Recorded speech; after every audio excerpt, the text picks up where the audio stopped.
అనుదినమన్న శ్రోతలకు మన ప్రభువును రక్షకుడై ఉన్న యేసుక్రీస్తు సరిసాటి లేని మహా గొప్ప పరిశుద్ధమైన నామమునందు శుభములు.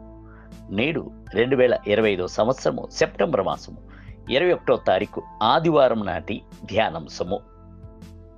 ఉన్న స్థలమును వెదకి.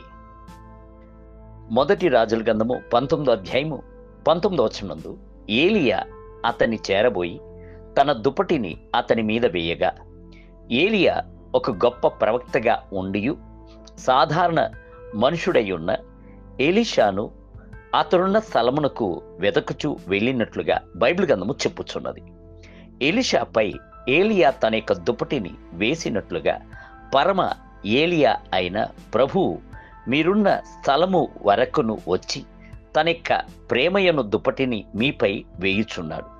వాత్సల్యత అను తివాచిని పరుచుచున్నాడు. మిమ్ములను ఆప్యాయతతో హక్కున చేర్చుకొనుచున్నాడు. చూడుడి, జక్కయ్య ఒక పాపి అయిన మనుషుడు, శరీరమునందును ఎదుగుదల లేని పొట్టివాడై ఉండెను. అయితే యేసు అతడు నివసించున్న స్థలమునకు వెదకి వచ్చెను. అతడు అంజురపు చెట్టున ఎక్కి దాక్కుని ఉండుటను చూచి అతని వద్దకు వచ్చి త్వరగా దిగిరమ్ము అని పిలిచెను. మనము ఉంటున్న స్థలమును వెదకి వచ్చి రక్షణను అనుగ్రహించుచున్న కృపగల దేవుడే మన యొక్క దేవుడు. వెదకి వచ్చుచున్నవాడు మనపై తన యొక్క దుప్పటిని వేయుచున్నవాడు మాత్రముగాక మనకు రక్షణను కూడా కృపగా అనుగ్రహించుచున్నాడు. కోల్పోయిన దాన్ని వెదుకుటకును రక్షించుటకును మనుష్య కుమారుడు వచ్చి ఉన్నాడు.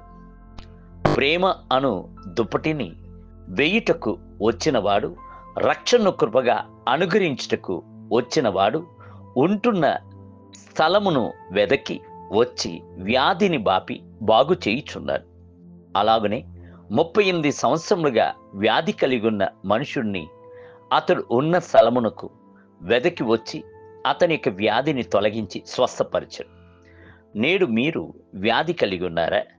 ఏ ఒక్కరును మీ వద్దకు వచ్చి మిమ్మలను పలకరించలేదా అని సొమ్మసిల్లిపోయి ఉన్నారా?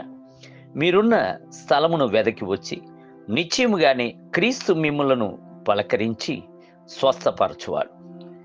ఇది మాత్రముగాక మీ యొక్క ఆహారమును పానీయమును ఆస్వాదించుట కొరకు మీరున్న స్థలమునకు వెదకి వచ్చును. అలాగునే ఏలియా సారేపాతు విధవరాల యొక్క ఇంటికి వెళ్ళి ఆమె బుడ్డిలో ఉన్న నూనెను తొట్టెలో ఉన్న కొద్దిపాటి పిండిని ఆశీర్వదించాడు. కరువు కాలము అంతేను తొట్టిలో ఉన్న పిండి తక్కువ కాలేదు, బుడ్డిలో ఉన్న నూనె అయిపోలేదు. ప్రభు సొమ్మసిల్లిపోయిన వారిని వెదకి వారున్న స్థలమునకు వచ్చి వారిని ఉత్సాహపరుచున్నాడు.